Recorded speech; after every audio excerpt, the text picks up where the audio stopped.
Hi there, my name is Octavian Bosonea and I am an employment workshop facilitator with the Edmonton Mennonite Center for Newcomers. Let's start now our discussion about what employers are looking for in your resume with principles of writing for a specific audience, that is the local employers. First, we can say that we need to understand the expectations of the local labor market, primarily the expectations of local employers. Second, we need to create a master resume that contains basically everything on your education, training, and work history.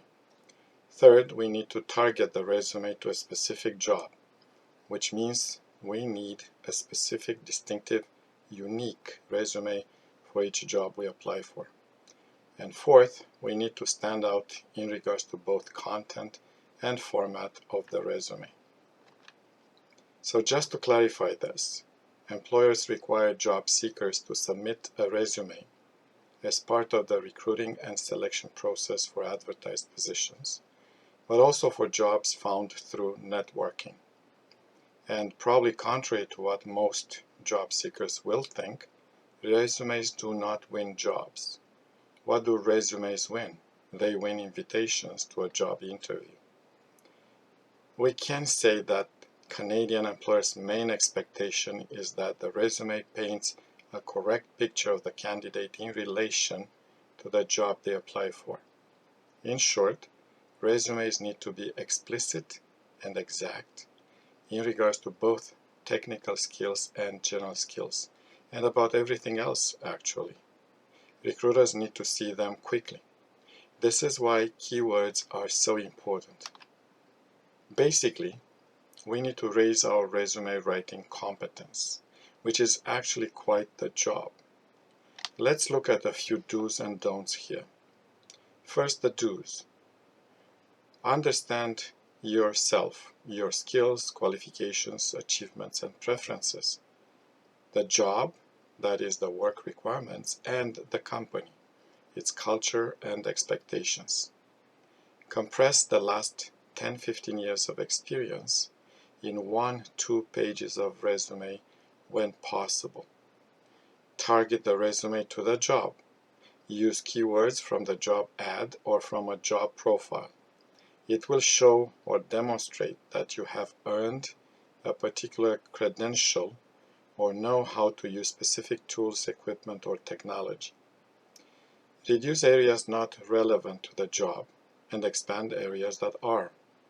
Use examples everywhere you can, numbers of people, outcomes, plus-minus percentages, dollar figures, time, and quality. Also use simple, easy-to-read formatting and easy to scan. Format is usually important. A resume should be simple, clear, organized, and consistent in formatting. For example, the font, the paragraph alignment, and indentation, and the bullets in bulleted lists.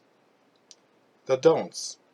First, don't assume others will understand your creative words, grammar, and acronyms. Then, don't waste space, or time actually, by repeating details or giving extra personal and unsolicited information. For example, references or even a reference to references and other details. Don't use a phone number from another country or a generic or artistic email address if possible.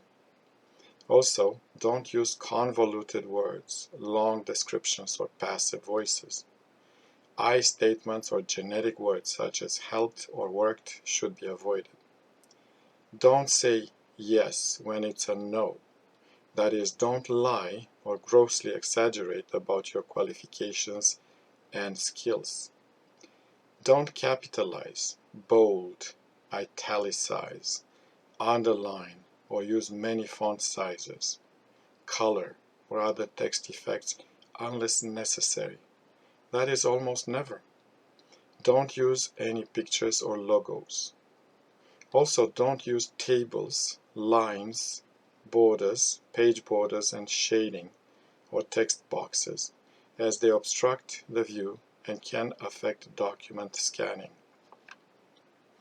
In conclusion, we can say that a resume is a well-structured, easy-to-read presentation of your skills, capabilities, and accomplishments. Its purpose is to inspire a prospective employer to the point where he or she invites you, the candidate, to an interview. When the resume is revised, the LinkedIn profile also needs to be updated, and social media tools such as Facebook, Twitter, and blogs need to be carefully used, as many Canadian employers cross-reference them today, particularly for professional positions. First impressions are important, aren't they? If the resume is brief and clearly written, it makes the applicant stand out from the competition.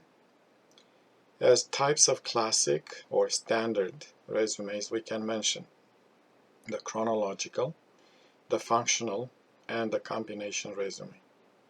Also important is to differentiate between a master resume and a targeted resume, and between a resume for transitional jobs and one for professional jobs. Also, as per latest resume writing trends, personality and emotional intelligence play an even greater role today, and managers hire not only those candidates who can do the job, but also those who can fit into their office culture and have people skills. But to present these skills, emphasize specific traits, include communication skills, leadership skills, and teamwork skills. More than the qualifications on paper, they recruit people they can trust at work. As a tip here, write detailed examples where you used these skills to get tangible results, which benefited your company. Now, we need to also mention that resumes can actually be very diverse, and we should try and look at them as tools, techniques, or even like a means to an end. These days we have choices depending on our level of confidence, the complexity and relative importance of the position, and the approach or strategy we decide to utilize. We can go off the beaten path, so to speak, and for instance, make a target employer list, use human-voiced resumes, and start writing paying letters to hiring managers right now. Just go on the internet and search all these. So, if you want to get a little deeper into this matter, please send us a message at info@emcn.ab.ca or just call us at 780-424-7709 and request talking with an employment counselor. Then you will be likely suggested to take such training like effective resume writing and a few other important employment-focused workshops, which means that we will talk again, which we are truly looking forward to.